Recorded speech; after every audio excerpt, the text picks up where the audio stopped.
Okay guys, Chris and I are behind at 1900's carriage house. We've been here a couple times before. We're coming out into the backyard proper, put our probes down, felt a lot of metal. And what do you have here? I don't know, maybe part of a stove. We just came up with what we believe is the hub to an old wagon wheel and a few pieces of glass. So the more we look at it, the more we think that we've got maybe part of the rim for a wagon wheel. But before we get to that, look what just came out. That's a crier right there. And it does have lettering on one side that says New York. On the other side, some sort of an oil. This one would have been a keeper. Okay guys, Chris and I have been working on this. We thought maybe it's some sort of a wagon wheel, but now we don't know. But here we go. We're gonna try to get this bad boy out of here. Here we go. I have no idea, Bob. Now wait, it looks like it might have set up on legs. Those are legs, right? There's all bits of glass in here. Yeah, there's a piece of glass. Well, this looks like an old rim to. I don't know. I don't know. I thought it might be. That's not part of the wheel system. No. I don't know. We know we just found a hub. We think for something, but this could be completely different.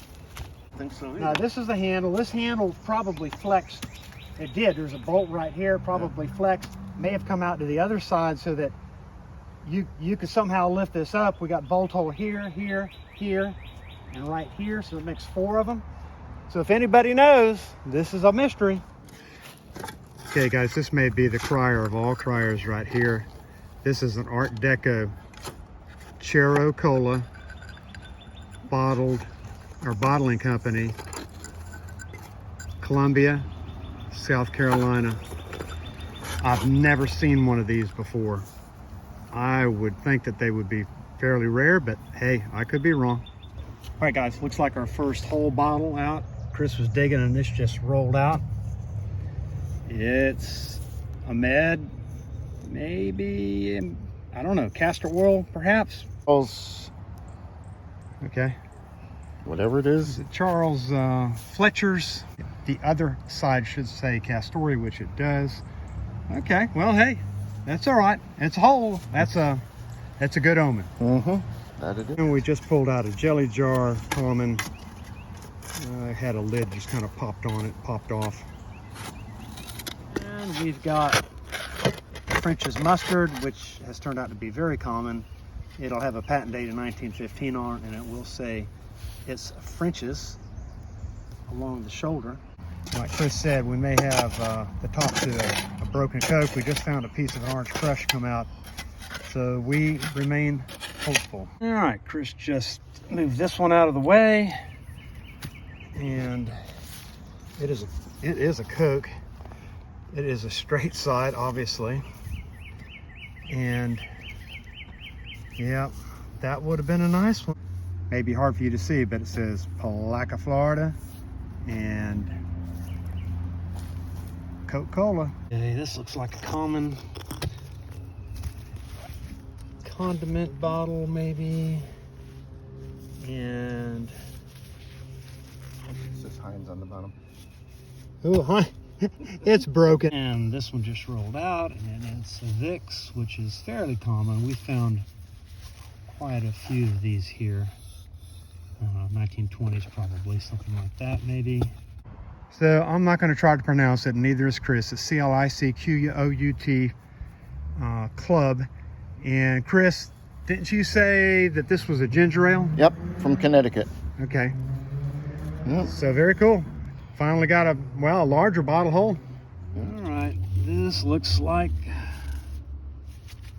it's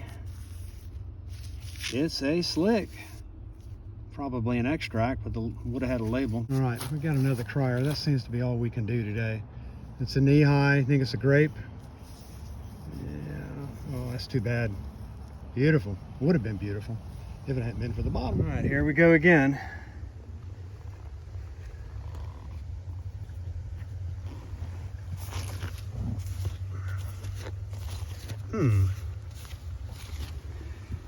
Okay, we got another one. I don't know. I see bubbles, Chris. Really? I see lots of bubbles in this one. It might be another one of those ginger ales, but I don't know. No, it's not. It is not. Oh. This is a really good one, I think. Hopefully. Yeah. Oh. A flask. A flask.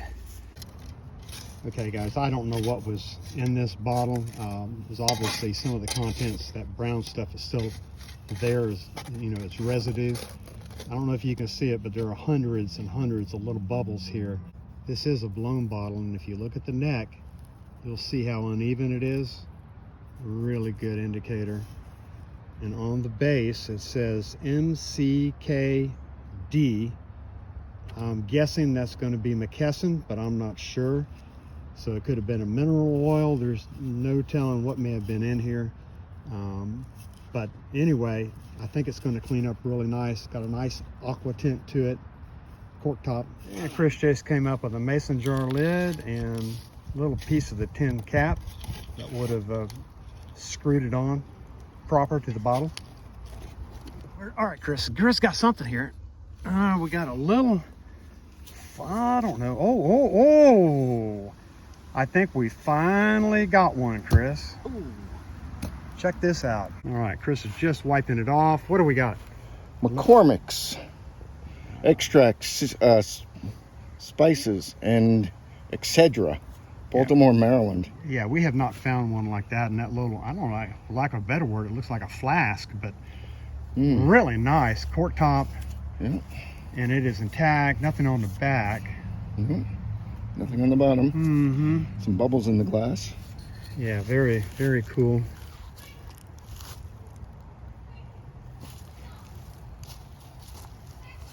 Looking at the lip, I can't see the seam right here in this light, but that's a keeper.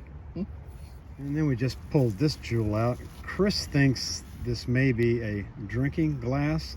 I guess, what do we call that? Some kind of an Art Deco? I'd say so, yes. Anyway. It's an ugly one, Art Deco. But yeah, an ugly one. It would have been interesting to see it whole in any case.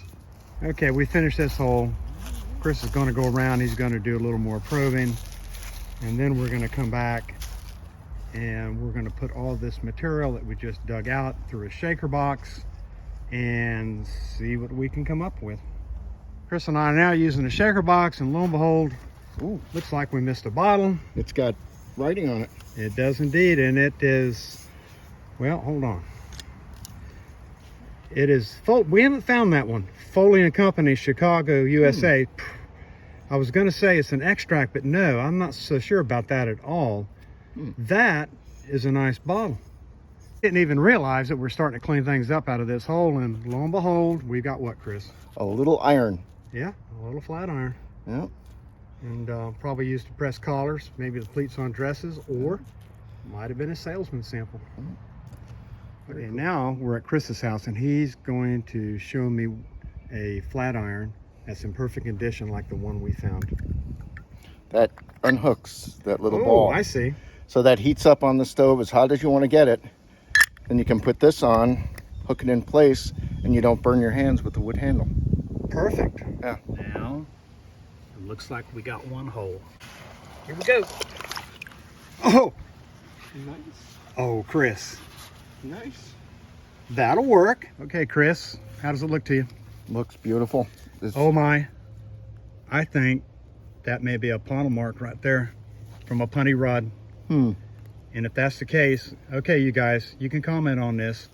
Let me get a little better angle on it. I think so. I think that's what this is. That'll make it Civil War, pre-Civil War. So here's another look at it. We've cleaned it up. Chris and I both think that this is early. Look at the bubbles, massive bubbles in there. And again, now that I've cleaned that base up, if anybody out there can tell me if that's that was made by punty rod, I'd appreciate it. Took out a pretty good sized baked enamel pot, and look what's down in the hole. Can you see it? Right there, all by itself. Ooh. It's still got some of the label. It is embossed. It's definitely a quack Hicks Capudine for all headaches, colds, etc. That's a beautiful bottle right there. Mm-hmm. That is nice. It's amber, cork top. Yep. This one's definitely a keeper.